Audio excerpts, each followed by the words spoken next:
We learned this week of a new sixth step on the Kubler-Ross scale of grief.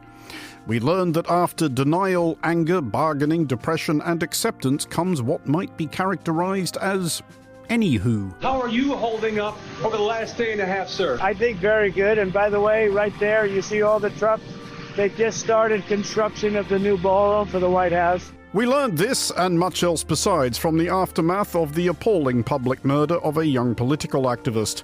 We learned that across the spectrum of American politics, a somber, contemplative hush had duly descended as politicians and partisans alike pondered deeply upon their own responsibility for escalating the feverish temperature of the discourse to this perilous height, resolved solemnly to conduct themselves with greater civility from this day forward, to recognize that their opponents are not their enemies, to look foremost for the good in their fellow citizens, and to work together to address decisively the damage done day in and day out by dogmatic fealty to a particular interpretation of a single clause of a 238-year-old document which enables, on average, give or take, 300 Americans to be shot every day, around 50 fatally. Ha ha, no, have you met the 21st century United States, and so forth.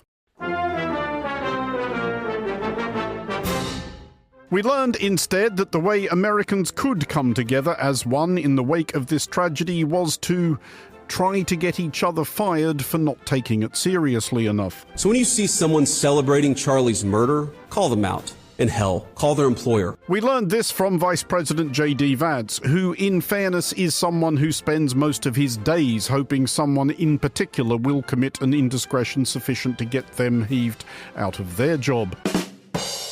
We also learned that while U.S. Attorney General Pam Bondi may be all in on the Second Amendment of the U.S. Constitution, she does not appear to have gotten round to reading the First. Employers, you have an obligation to get rid of people. You need to look at people who are saying horrible things, and they shouldn't be working with you. We, for one whimsical news monologue, look forward to seeing this stricture against employing people who say horrible things being imposed where Attorney General Bondi works.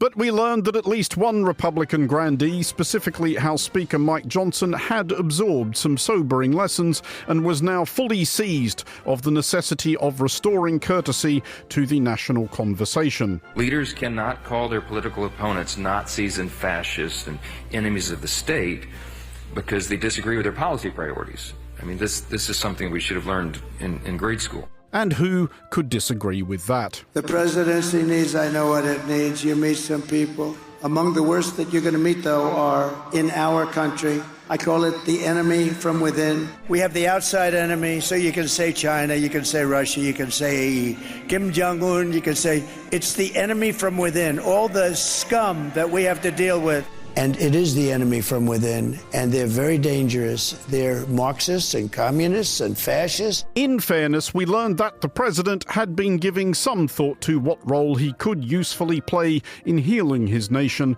at this time of trauma. How do we fix this country? How do we come back together? I'll tell you something that's going to get me in trouble, but I couldn't care less. In further fairness, we learned that the president may have been distracted by his tireless labours healing other nations. I solved wars that was unsolvable.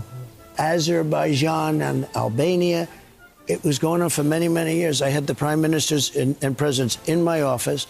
They sat so far apart. One chair was there, one chair was there. I said, fellas, get together, come on. An expression, perhaps, who knows, of the 2,100 kilometres that lie between the two countries' capitals, which may be why Azerbaijan and Albania have never fought a war against each other, unless maybe the president is thinking of the period when Azerbaijan, as part of the Russian Empire, and Albania, as part of the Ottoman ditto, were on opposite sides in a variety of scraps, so maybe he is talking about the Russo-Turkish War of 1877-78 and is claiming credit for the Treaty of San Stefano, which would actually not be the least probable thing for which he has helped himself to plaudits.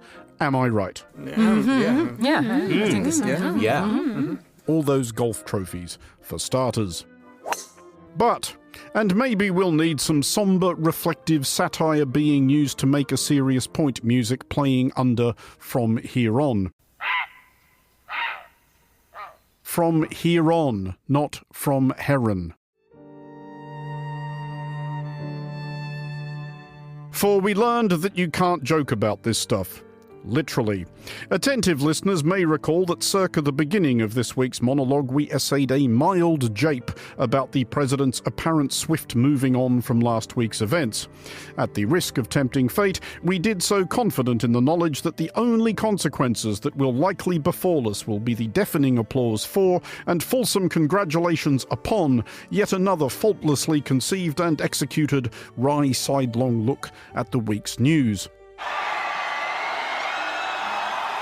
We learned that it's not like that in the United States anymore, and we learned this from Jimmy Kimmel, the now former late-night chat show host, who included this quip in one of his recent monologues about the clip of President Trump, which kicked off this monologue. This is not how an adult grieves the murder of someone he called a friend. This is how a 4-year-old mourns a goldfish. We learned that, as a consequence of this trivial merriment, Kimmel's network, the Disney-owned ABC, had suspended Kimmel's show following menaces from the head of US media regulator, the Federal Communications Commission, who owes his job to, you can probably guess which president.